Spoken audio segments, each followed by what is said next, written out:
Friends, आज का हमारा टॉपिक है द वैदिक कल्चर। ये हमारा चैप्टर 4 है क्लास 6 से। ठीक है, हमने जो लास्ट वीडियो डाली थी वैदिक कल्चर से, जो इसकी पहला पार्ट था, पार्ट 1 जो डाला था, उसमें हमने आपको बताया था कि जो हमारा वैदिक कल्चर है, वैदिक पीरियड जो है, वो हमारे भारत की जो हिस्ट्री है उसमें एक बहुत ही इंपॉर्टेंट रोल प्ले करता है। ठीक है, उसके साथ साथ हमने पढ़ा था कि वैदिक कल्चर को कितने पार्ट्स में डिवाइड किया गया है। 2 पार्ट्स में डिवाइड किया था हमने, द अर्ली वैदिक पीरियड और द लेटर वैदिक पीरियड। तो चलिए, आज हमारा जो फर्स्ट टॉपिक है वो है द अर्ली वैदिक पीरियड। अर्ली वैदिक पीरियड की अगर हम बात करें तो सबसे पहले अर्ली वैदिक पीरियड में क्या क्या होता था। ठीक है, तो हमने यहाँ की पॉलिटिकल लाइफ को रखा है। हमने ये पढ़ लिया था कि वैदिक पीरियड में जो आर्य थे, आर्यन लोग जो थे वो भारत में आ चुके थे, आर्य की भारत में एंट्री हो चुकी थी। ठीक है, तो उनकी पॉलिटिकल लाइफ कैसी थी देखिए। The Aryans first settle in the सप्त सिंधु रीजन। सबसे पहले जब आर्यन भारत में आए तो कहाँ पे सेटल हुए? सप्त सिंधु रीजन में वो जाके सेटल हुए। सप्त सिंधु रीजन का मतलब है 7 नदियों के किनारे वो आके यहाँ पर बसे। ठीक है, ही नेम्ड दिस रीजन ब्रह्मव्रत, और इन्होंने इस रीजन का नाम क्या रखा? ब्रह्मव्रत इन्होंने नाम रखा आर्यों ने। It is also called the Rigvedic period. इस समय को हम ऋग्वैदिक पीरियड के नाम से भी जानते हैं, because the 4 Vedas were compose during this period. यही वो समय है जब हमारे 4 वेदास कंपोज किए गए। ठीक है, हमने 4 वेदास पढ़े थे, अर्थवेद, यजुर्वेद, ऋग्वेद, सामवेद। ठीक है, चारों वेद हमारे इसी समय लिखे गए। Aryan divided into the 5 caste groups. Aryan को 5 कास्ट ग्रुप में डिवाइड किया गया, 5 जनजातियों में डिवाइड किया गया। विच वाज कॉल्ड पंचजन, जिन्हें क्या कहते थे? पंचजन के नाम से जाना गया।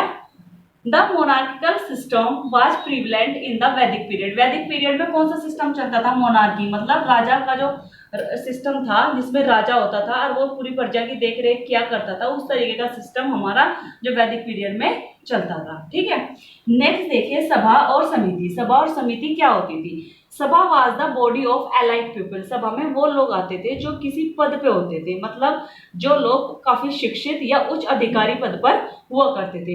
एंड द समिति रिप्रेजेंट द कॉमन पीपल। और समिति को कौन रिप्रेजेंट करते थे? जो सामान्य लोग होते थे। सभा एंड समिति, देखो सभा और समिति ऑल्सो कंट्रोल, क्या कंट्रोल करती थी? The autocratic power of the king. राजा की जो ऑटोक्रेटिक पावर थी, उन दोनों को कंट्रोल करने का काम कौन करते थे? सभा और समिति के मेंबर करते थे। ऑटोक्रेटिक पावर मतलब राजा का शासन था, मोनार्की तो था, लेकिन उसे हेड करना, उसे सही तरीके से चलाने का काम सभा और समिति के मेंबर करते थे। कहीं राजा कोई गलत डिसीजन ना ले ले, ये सारी चीजों की देखरेख किसकी थी? सभा और समिति के मेंबर्स की थी। ठीक है, नेक्स्ट आता है हमारा सोशल लाइफ, कि सोशल लाइफ कैसी थी उस टाइम की। The basis of the life the Aryan was the potential joint family. Aryan जो थे वो, अगर हम सोशल लाइफ की बात करें तो आर्यन जो थे हमारे पितृसत्तात्मक संयुक्त परिवार में विश्वास करने वाले थे। कि उनका जो आधार था सामाजिक लाइफ का, उनका क्या था? वो एक संयुक्त परिवार में रहने वाले थे, मतलब जैसे एक परिवार के लोग इस एक साथ रहे। ठीक है, जैसे हमारे दादा और हमारे चाचा ताऊ जैसे ज्वाइंट फैमिली में बिलीव करने वाले थे। ठीक है, the family was headed by the eldest member. और फैमिली जो थी वो ऑफ द क्लैन किसके द्वारा हेड की जाती थी? जो घर का सबसे बड़ा मेंबर था। ठीक है, उसके द्वारा पूरे परिवार को क्या किया जाता? हेड किया जाता। मतलब जैसे हम कह रहे थे कि सबसे ज्यादा परिवार में किसकी चलती है? जिसका वो चलती थी, घर का जो सबसे एल्डेस्ट मेंबर होता था। ठीक है, उसके डिसीजन को ही सबको मानना होता था। हु वाज कॉल्ड द कुलापा, जिसे कुलपा के नाम से जाना जाता था। ठीक है, नेक्स्ट होता है हमारा, अब हम अर्ली वैदिक पीरियड की बात कर रहे हैं, तो नेक्स्ट हमारा जो टॉपिक आता है पोजीशन ऑफ द वुमेन्स, कि हमारा जो वैदिक पीरियड था उसमें वुमेन्स की पोजीशन क्या थी। ठीक है, women had a respectable place in the society. देखिए, हमारा जो हम वैदिक पीरियड की बात कर रहे हैं जो 1500 BC टू 500 BC तक चला है, उस टाइम जो वीमेन की कंडीशन थी वो बहुत ज्यादा रेस्पेक्टेबल थी, आदरणीय थी। ठीक है, समाज में they had right to choose their husband. उसे पूरे तरीके से अधिकार था, वो स्वतंत्र थी अपने हस्बैंड को चूज करने के लिए। और जहां तक हमने पढ़ा है और सुना है तो उस टाइम हमारे स्वयंवर हुआ करते थे। ठीक है, एंड टू टेक एजुकेशन, शिक्षा लेने के लिए भी स्वतंत्र थी, and even to give an education, और इसके साथ साथ वो शिक्षा देने के लिए भी स्वतंत्र थी।